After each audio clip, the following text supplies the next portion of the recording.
پھر آیت نمبر 39 بھی دیکھ لیں کہ اللہ زینا یبلغونا رسالت اللہ، اللہ زینا وہ جن کو جو اللہ کا حکم پہنچاتے ہیں، جو لوگ اللہ زینا وہ لوگ یبلغونا جو پہنچاتے ہیں رسالت اللہ، اللہ کی رسالت، اللہ کے حکم، ویخشونہ اور اس سے ڈرتے ہیں، ولا یخشونا اور نہیں وہ ڈرتے احدن کسی سے بھی الا اللہ سوائے اللہ کے، وکفی باللہ حسیبا تو ان کے لیے اللہ کافی ہے۔ یعنی اللہ کے حکم کو پہنچانا ہے۔ آپ دیکھیں نا کئی لوگ ہیں، اب اپنے خاندان میں آپ دیکھ لیں، یہی سارے اگر دیکھا جائے نا تو ہماری زندگی میں یہی ہے آزمائشیں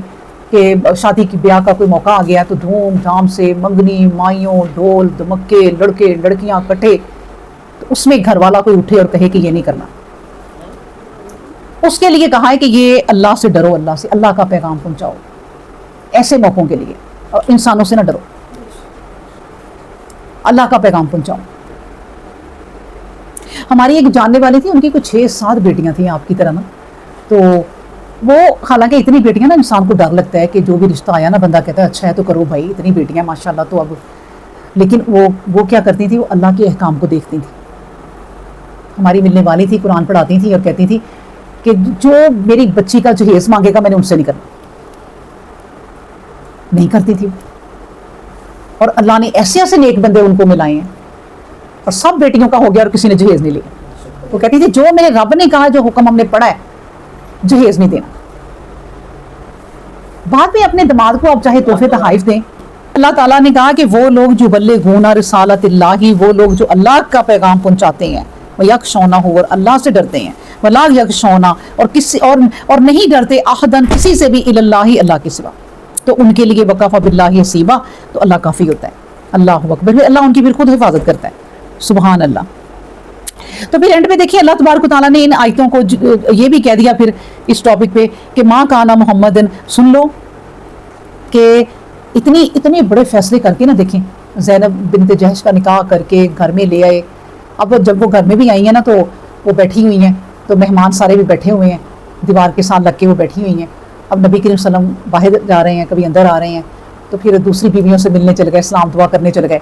ان سے بھی نبی کریم سب بیویوں نے مبارکباد دی کہ آپ کو مبارک ہو، تو کیسا لگا آپ کو زینب سے نکاح کرنا؟ انہوں نے کہا اچھا ہے، شکر الحمدللہ۔ وہ پھر واپس آئے تو پھر بھی لوگ تھوڑے بیٹھے ہوئے، تو پھر وہ مطلب یہ دکھایا کہ جو ان کی دعوت کی تھی تو اس میں بھی اللہ تبارک و تعالیٰ نے، دیکھیں آگے ہم قرآن میں اللہ تبارک و تعالیٰ نے ایک جگہ یہ بھی کہا ہے کہ اتنی دیر کسی کے گھروں میں نہ بیٹھو کہ دوسرا آوازار ہو جائے۔ پھر وہ لوگ چلے گئے تو پھر نبی کریم صلی اللہ علیہ وسلم اپنے کمرے میں گئے بیوی کے پاس، ورنہ باہری وہ ظاہر ہے اس کو بھی حیا کہتے ہیں، شرم و حیا، تو پھر اللہ نے یہ بھی کہا ہوا ہے کہ جب کوئی تمہاری دعوت کرے نا تو اتنی دیر نہ بیٹھا کرو، تو اپنے گھروں میں ٹائم پہ چلی جایا کرو۔ ایک تو میں کہتی ہوتی ہوں کہ جب کوئی دعوت کرے نا اتنی جلدی جا کے بیٹھو کہ وہ کام کرنا ہوتا ہے عورتوں نے اپنے کھانے شانے، اور آپ جا کے پہلے ہی بیٹھ جاؤ تو وہ پھر آپ کے لیے وہ کھانا بنا رہی ہیں تو آپ ہی کہیں گی ہمیں تو منہ نہیں لگایا، ہم بیٹھی ہوئی ہیں اندر، تو وہ کھانا کون بنائے پھر تو ٹائم پہ آؤ، مناسب ٹائم پہ، اور مناسب ٹائم پہ چلے جاؤ کہ اتنی رات تک بھی نہ۔ تو نبی پاک صلی اللہ علیہ وسلم کے ساتھ بھی یہی ہوا تھا ان کے اس نکاح پر۔ تو میں وہ بتا رہی تھی آپ کو کہ اتنی یہ ساری آیتیں آئی نا تو اللہ نے اپنا آخری جو حکم ہے وہ سنا دیا۔ یاد رکھو ماں کانا محمد ابا، محمد کسی کے باپ نہیں، کیونکہ زید بن حارث کو کہتے تھے محمد بن حارث،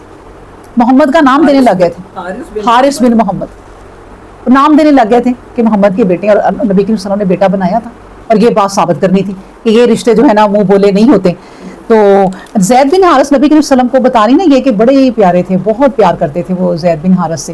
کہتی ہیں کہ ہر لشکر کا انہیں وہ سردار بناتے تھے، جب کہیں لشکر بھیجنا ہوتا تھا نا تو ان کو سردار بناتے تھے۔ اور نبی کریم صلی اللہ علیہ وسلم اگر یہ کہتے ہیں کہ زندہ رہتے، کہتے ہیں تفسیروں میں کہ اگر زید بن حارث زندہ رہتے نا تو خلیفہ بھی یہ بنتے، کہ نبی کریم صلی اللہ علیہ وسلم ان کو اتنا پیار کرتے تھے۔ تو بہرحال اللہ تبارک و تعالیٰ نے پھر ایک حکم نازل کر دیا، اور تمام لوگوں کے لیے بھی، یعنی محمد صلی اللہ علیہ وسلم کسی کے باپ نہیں ہے۔ ماں کانا محمدن ابا احدم من رجالکم، تم مردوں میں سے، تم لوگوں میں سے نبی کریم صلی اللہ علیہ وسلم کسی کے باپ نہیں ہے، ولیکن رسول اللہ، لیکن وہ اللہ کے رسول ہیں، وخاتم النبیین، اور خاتم النبیین ہے، وکان اللہ، اور اللہ ہے بکل شیء علیم، اللہ کو ہر چیز کا علم ہے۔ یہ بات اللہ کیوں کہہ رہے ہیں؟ باتیں تو ساری واضح بھی کر دی ہیں اللہ تبارک و تعالیٰ نے، لیکن پھر بھی جو بات واضح نہیں ہو رہی تم لوگوں پہ، اللہ کو علم ہے بس کہ یہ بات کیوں کہی ہے اللہ نے کہ وہ تمہارے باپ نہیں ہے. یعنی پیغمبروں کے ساتھ نہ کوئی مطلب کہ رشتہ نہیں ہو سکتا کسی اپنی اولاد کے علاوہ کسی اور کا. سبحان اللہ، الحمدللہ، ولا الہ الا اللہ، واللہ اکبر، ولا حول ولا قوۃ الا باللہ العلی العظیم. سبحان اللہ وبحمدہ، سبحان اللہ العظیم. سبحان ربک رب العزۃ عما یصفون، والسلام علی المرسلین، والحمد للہ رب العالمین.